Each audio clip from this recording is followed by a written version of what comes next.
@internacionales_GB, por allí puede interactuar con nosotros también a través de @JEnriqueRobles y @TrinaAcevedo. Seguimos abordando la situación en que se vive en Perú con esta crisis política, social y ahora también económica, en consecuencia de lo que se está viviendo. Es así, aumenta la preocupación en el mundo. En Latinoamérica, los países de la región se están movilizando para que haya acuerdos, diálogos y un entendimiento para solucionar esta crisis social y política que se vive. Vamos a analizar esta situación con nuestro invitado especialista del día de hoy. Se trata de Daniel Encinas, politólogo de la Pontificia Universidad Católica del Perú, con quien nos conectamos a esta hora. Buenos días, Daniel.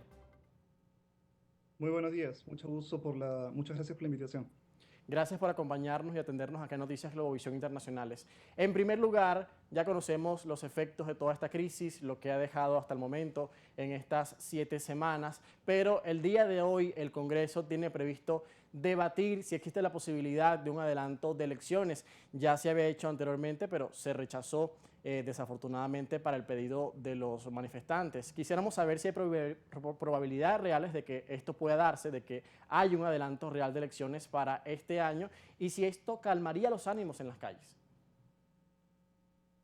Mira, no hay recetas mágicas en esta coyuntura tan complicada, tan dolorosa que le toca a mi país, pero en este momento, ¿no? El nivel de sufrimiento, de dolor, de rabia es tal que creo que tenemos que tener anhelos más humildes, ¿no?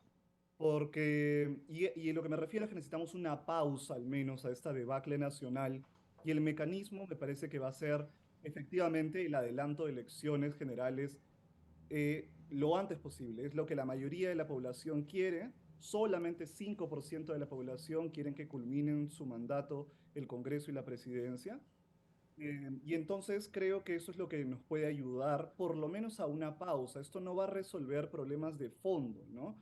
Tampoco es la única demanda, no deja contentos a todos, hay otras reformas que ya se podrán discutir en el futuro, pero necesitamos que la gente deje de morir en las calles por la angurria de poder y la irresponsabilidad indolente del gobierno y del Congreso.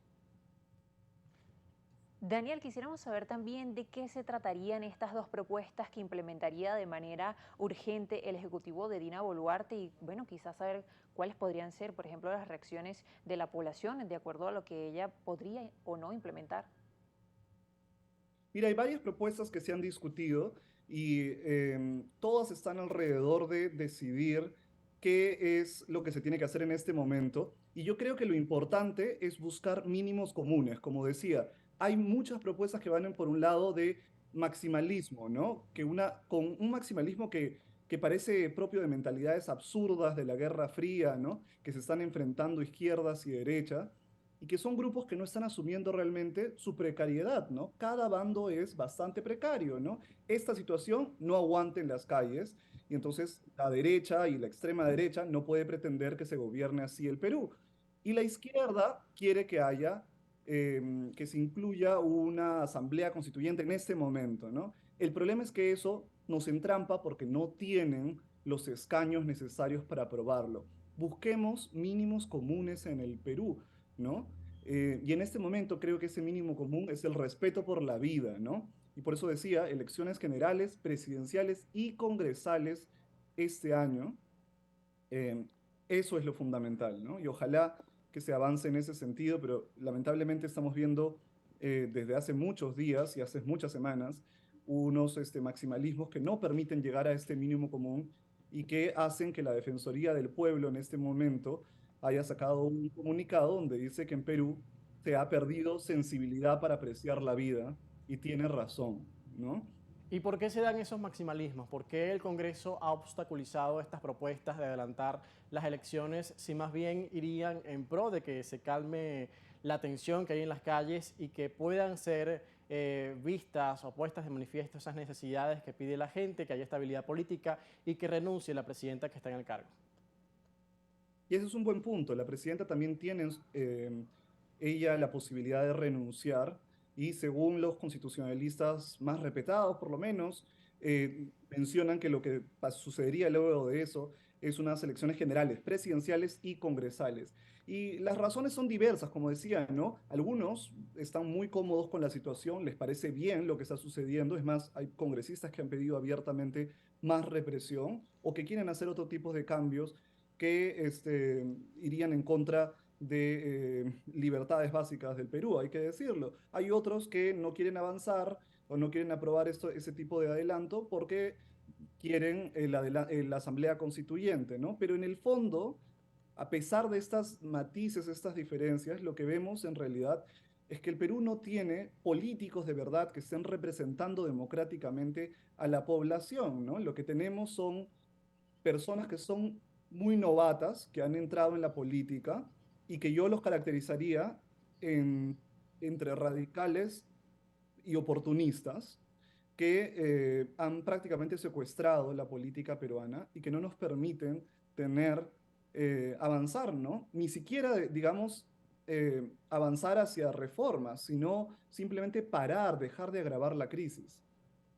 Daniel, y hemos visto también en que durante las últimas semanas han sido protagonistas en estas protestas el sector, digamos, que se veía como más apegado a Pedro Castillo, en el cual son de sectores pobres o quizás indígenas, rurales, y hemos visto además que esto podría ser una ventaja para la oposición o para el fujimorismo.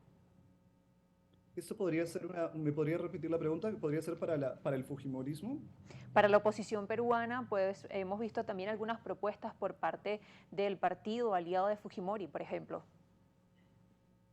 Correcto. Lo que sucede sobre el fujimorismo, eh, me parece que el fujimorismo ha hecho algo que es sensato, ¿no? Que es pedir lo mismo, adelanto de elecciones generales el 2023, porque lo que sabemos es que no hay los votos para poder llegar a reformas más de fondo, ¿no? No existen los votos, no existen los acuerdos en el Congreso.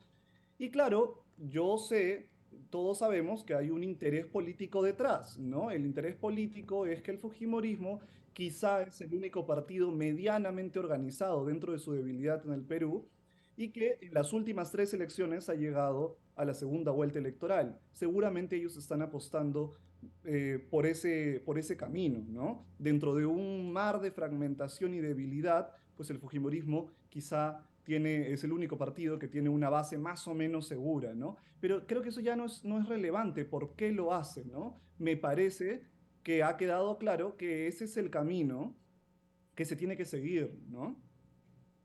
Bueno, Daniel, te agradecemos a esta hora por atendernos aquí en Noticias Globovisión Internacionales, un tema que da para mayor extensión, pero estaremos muy atentos también a lo que se decía el día de hoy en el Congreso y qué va ocurriendo durante estos días en el marco de la crisis política de Perú. Muchísimas gracias.